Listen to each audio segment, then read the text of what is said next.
Let me give you the first piece of advice you're going to get from this podcast. Because I don't know if you noticed the name of this show. It's called You Suck at Stand-Up. Hello and welcome to another episode of You Suck at Stand-Up, where everybody sucks at stand-up. Even the guy who hosts this show. My name is comedian Rudy Pavich. Tour dates this week. I'll be in Europe. I'll be doing Manchester, Birmingham, Bristol, London, Amsterdam, Berlin. Then I'm coming home. I got a week over 4th of July at the Laugh Factory in Las Vegas. And then you can catch me in Colorado Springs, Looney's Comedy Corner. I'm headlining there the 17th and 18th of July, rudypavichcomedy.com. All right, so brand new podcast. I've gotten a little bit of feedback on the name of the podcast. Yes, it is called You Suck at Stand-Up. And that is because everybody sucks at stand-up. So the you could be meaning anyone. You were probably watching this because you saw the thumbnail and went, hey, I suck at stand-up. Maybe other people suck at stand-up. And they do. Everybody sucks at stand-up. There's a handful of people. Kathleen Madigan, Bill Burr, George Carlin, Louis Anderson, Anthony Jeselnik. But other than that, everybody has their ups and downs. And let me say something to the guys that are in the small towns, because that's where I come from. I'm originally from northern Minnesota. I spent a lot of time in the woods and not being in a big city. So I feel for the guys that are in these markets like Bozeman, Montana. I feel for the guys in La Crosse, Wisconsin. I feel for the people in Poughkeepsie, New York, where all you do all day is just watch clips of all your favorite comics crushing nonstop. They don't. They suck too. They're not good. Trust me. I go on the road with some of these people. They're not good. I go to clubs. I go to big cities. I see them. They bomb. Everybody bombs. That should be the name of my next children's book. Everybody poops. Everybody bombs. And let me give you the first piece of advice you're going to get from this podcast. Number one, I made a rule for myself a long time ago about bombing. Bombing hurts. It's not fun. But nobody gives a shit if you bomb. Only you do. Nobody's ever going to remember. Unless you light the stage on fire. Outside of that, no one's ever going to remember you. Stop thinking you're special, because you're not. So what you should do when you eat it on stage is feel bad about it. Yeah, you should definitely feel bad about it, because you sucked. You went out there and you didn't put your best foot forward. Even if it was new material, who cares? You should go out there with the intent every single time that every single joke is going to work no matter what. So yeah, lick your wounds a little bit, let it sink in, and then get in your car. And when you get to the highway, you got to let it go.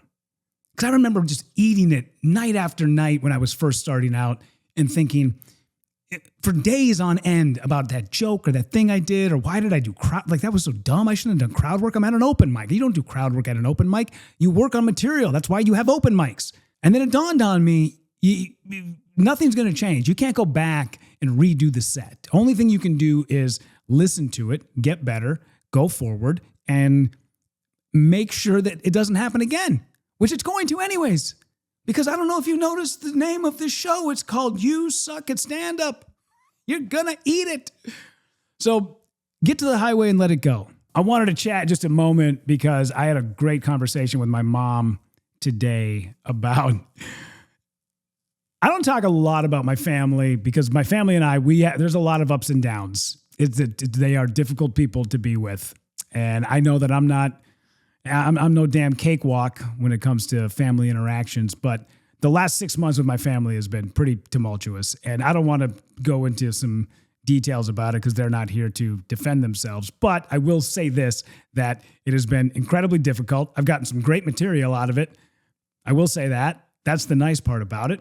But money has always been a point of contention with my family, and we cannot jump over that hurdle no matter how hard we try.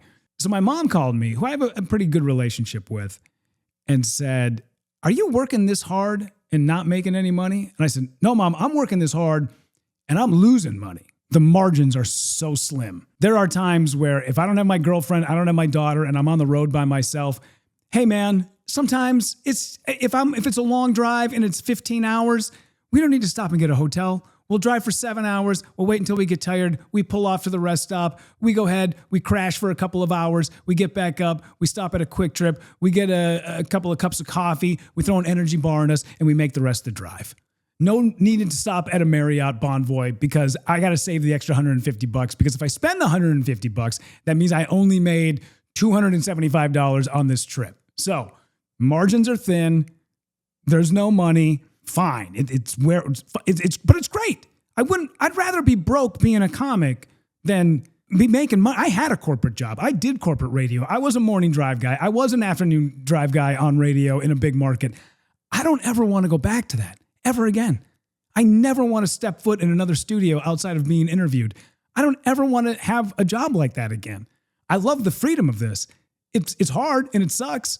And there's days where you want to give up, but I'd rather do this and be broke than ever think about going back to another corporate job. And it really took my mom by surprise that she sees the grind and the hustle every single day, but there's no money. There's nothing. I have been on the road consistently now for about 3 years. I think in that 3 years, I have taken off a total of maybe 6 to 7 weekends that I've just taken off. There's times where a gig gets canceled or something comes up, but very seldom. I think out of a 52-week year, I'm probably on the road for at least 45 of those. I'm fortunate enough where I get to open for some guys who have a fan base. I go out with Adam Carolla. I go out with Michael Yo. I go out with Jonathan Kite. Every now and again, I might get a gig with Tammy Pescatelli, or I happen to open for Kyle Dunnigan. Great. These are all fantastic gigs. They're the best. And because they have a built-in fan base, you can sell a little bit of merch. You can make a little bit of money. But as a feature, you go out, you do 20 to 25 minutes. You get paid $100, $125, $150, maybe if you're lucky, for that one particular show. If you headline that show and you do 45 and all those shows are sold out, you times that by 4, your feature makes anywhere between $450 to maybe $600 on the weekend. You walk out of there with 7, 8 grand, 10 grand in your pocket, maybe even 15, depending on who you are. Sometimes it's even upwards of 25, maybe even 30. Depends on who you are. It swings, it varies, absolutely. The difference is not the 25 minutes on stage. The biggest difference is the headliner is the person who brought all of those people. Now, I maybe brought 1 or 2, but they were on my comp list, so I was actually taking money out of his pocket. So until you can become somebody who is an actual draw, I'm sorry, man. That's just the way this is. It sucks. It sucks that, 3 years been on the road as a feature and still, losing money every single weekend. But like I said, I'd rather go out on a weekend where you get no travel pay, you get no hotel, they don't pick up your airfare. Fine. I go out, I'll still call somebody that I know and say, hey, I saw you got a gig in Des Moines. I saw you got a gig in Kansas City. It's a cheap flight from either Vegas or Los Angeles. You mind if I open? Don't worry about it. I'll pick up my own airfare. You might break even for the weekend. And there's a lot of times where somebody goes, hey, man, you want to get a bite to eat? Nah, I got to work this afternoon. You ain't got to work. You just ain't got the money for it. So you just go wait until you get to the club. You eat a little bit of food. You wait until the end of the night. And then at the end of the night, you ask, hey, I'm just going to grab something to go. And then you grab that steak sandwich or Philly cheesesteak. You grab a burger. You grab a salad. I'll eat this back at the hotel tonight. No. That goes back in the fridge. You wait until the next morning. You eat that thing for breakfast. That's how it works. 45 years old. Everybody thinks it's the most glamorous lifestyle ever. Listen, I know I'm going to be fine. Regardless how far I make it up this ladder in stand-up, I will be fine. But maybe, just maybe, I could throw a little bit of help your way. I had somebody on YouTube hit me up in a YouTube comment from the Adam Carolla show the other day and say, hey, man, how do I get an agent? I don't know. There's no agent. Once you find out, why don't you let me know? Because then you can tell me how to get. I don't have an agent. An agent? Are you kidding me? Nobody looks at you until you get yourself to a point where they want to look at you. And then once they start looking at you, they figure they can make money off you. And once they figure out they can make money off you, they will contact you. And the little secret is, once you get to a point where they can make money off you, you don't need them. Feel free to do it all on your own. Now, there's guys out there that have stuck very diligently to, I'm never having an agent, I'm never having a manager, this is all on me.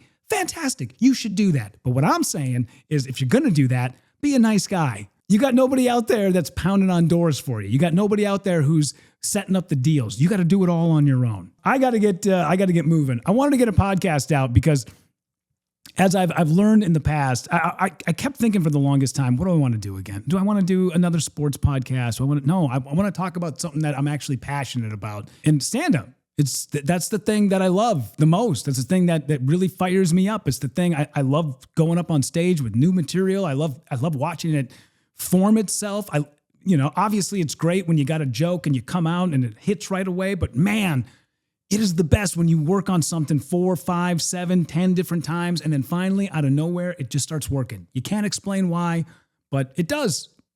That's the best, man. I'm hitting the road tomorrow morning. It's a 4:30 a.m. call time to Las Vegas Airport. I'm off to Oklahoma City for 2 shows in Oklahoma City, and then Tulsa. I'm there with Adam Carolla. I come back to Vegas for about 12 hours. I get some sleep. I wake up the next morning.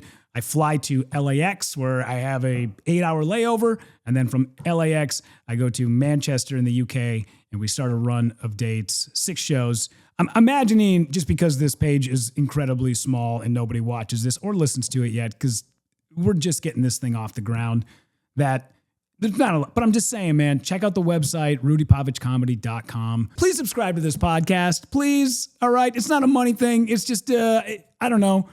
Bookers don't care about how many views your video has. They really don't. They don't care about time spent watching. What they care about is how many people they think they can get in their club. Nobody's following anybody anymore on social media. That's just what it is. That's you being in high school. I got to have the most friends. No, you don't. Well, in stand-up, you do. That's how it works.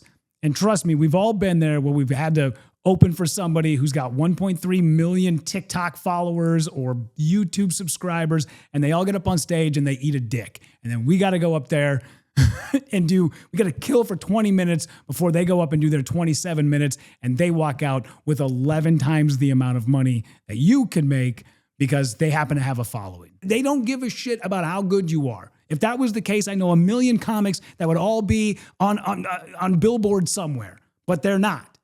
They're talented. They're the funniest guy in the room every time, but nobody knows who they are. Those guys do not get booked. So please subscribe to this stupid podcast and check it out at rudypavichcomedy.com, at Rudy_Pavich. You can find me on Instagram, Facebook. We'll try to get some interviews. Maybe in the next couple of weeks, I'm going to the UK, hopefully hang out with Adam Bloom, who is the author of one of the best books on stand-up ever, Finding Your Comic Genius. If you've not read that book on stand-up, read that book. It is the most user-friendly book on stand-up you will ever find. But I'm going to be hanging with him in the UK. Hopefully we get him on this podcast. You guys, take care. Subscribe to the podcast. Find me, Rudy, on the road. We'll see you guys later. Looney's, Colorado Springs. Looney's Comedy Corner. That bar. Okay. Anyways, I got to go. Bye.